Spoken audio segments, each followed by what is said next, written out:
सेनियार के बाद बंगाल की खाड़ी में उठा एक और तूफान। 5 राज्यों में भारी बारिश का अलर्ट।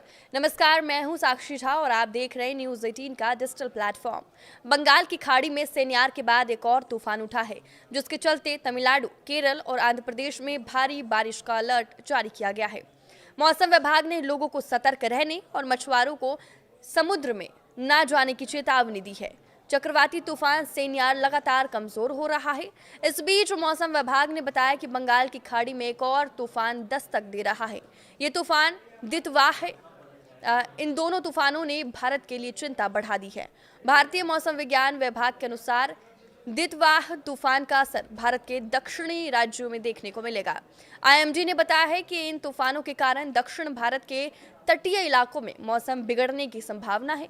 विभाग ने बताया कि गुरुवार को बंगाल की खाड़ी में बना गहरा दबाव चक्रवात दितवाह में बदल गया। बंगाल की खाड़ी में बने इस खतरनाक सिस्टम को देखते हुए भारतीय मौसम विभाग ने भी प्री साइक्लोन अलर्ट जारी कर दिया है। विभाग ने बताया कि चक्रवात का रुख उत्तर तमिलनाडु, पांडुचेरी और दक्षिण आंध्र प्रदेश, तेलंगाना और केरल के तटों की ओर है। इन क्षेत्रों में 30 नवंबर तक मौसम बेहद खराब होने की संभावना है। विभाग ने तटीय इलाकों में मछुआरों को सतर्क रहने को कहा है। चक्रवात दितवाह के कारण दक्षिण भारत के कई राज्यों में भारी से अति भारी बारिश की संभावना है।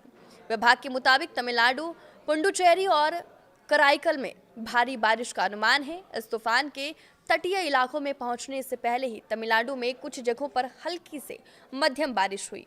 वहीं दक्षिण तमिलनाडु में ज्यादा बारिश हुई। चक्रवात दितवाह के कारण इन तीनों राज्यों में 30 नवंबर तक मौसम के खराब रहने की संभावना है।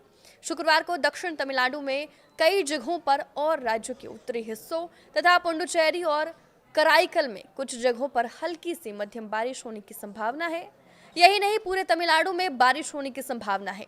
विभाग ने बताया कि कल तंजावुर, अरियालूर, पेरम्बलूर, कल्लाकुरुची और तिरुवन्नामलाई, वेल्लोर, रानीपेट, कांचीपुरम, तिरुवल्लूर और चेन्नई में भी भारी से बहुत भारी बारिश हो सकती है।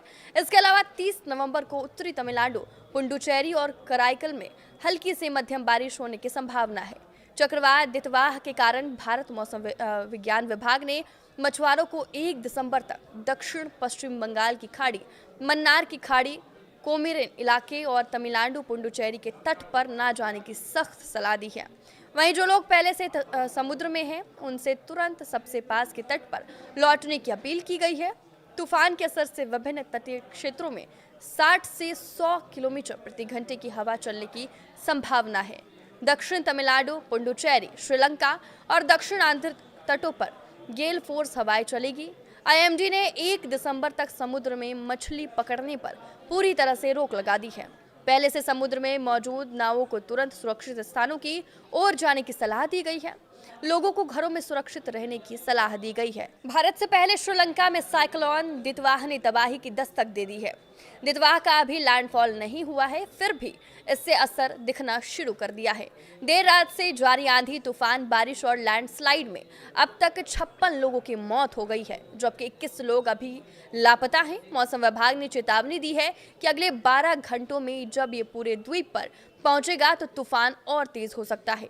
पिछले 24 घंटे में 300 मिलीमीटर से ज्यादा भारी बारिश हुई है। इसके कारण हुए लैंडस्लाइड की वजह से सबसे ज्यादा मौतें हुई। साइक्लोन दितवाह लैंडफॉल से पहले ही आइलैंड देश पर तबाही ला दिया है। डिजास्टर मैनेजमेंट सेंटर ने एक बयान में कहा है कि देश भर में 43,991 लोगों को स्कूलों और दूसरे पब्लिक शेल्टर में पहुंचाया गया है। अभी सैकड़ों परिवार छतों और बाढ़ में फंसे हुए हैं। उनको बचाने की प्रक्रिया जारी है।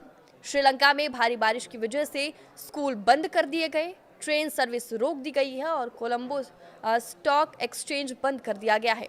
पूरे देश में लॉकडाउन की स्थिति बनी हुई है। डीएमसी में emergency operation director brigadier S धर्म विक्रांता ने रॉयटर्स को बताया कि हम सबसे ज्यादा प्रभावित इलाकों में रेस्क्यू ऑपरेशन जारी रखे हुए हैं, लेकिन कुछ गांवों तक पहुंचना मुश्किल है क्योंकि लैंडस्लाइड की वजह से सड़कें ब्लॉक है। हम सभी को सुरक्षित निकालने की पूरी कोशिश कर रहे हैं। आपकी इस वीडियो पर क्या राय है, हमें कमेंट करके जरूर बताएं। नमस्कार।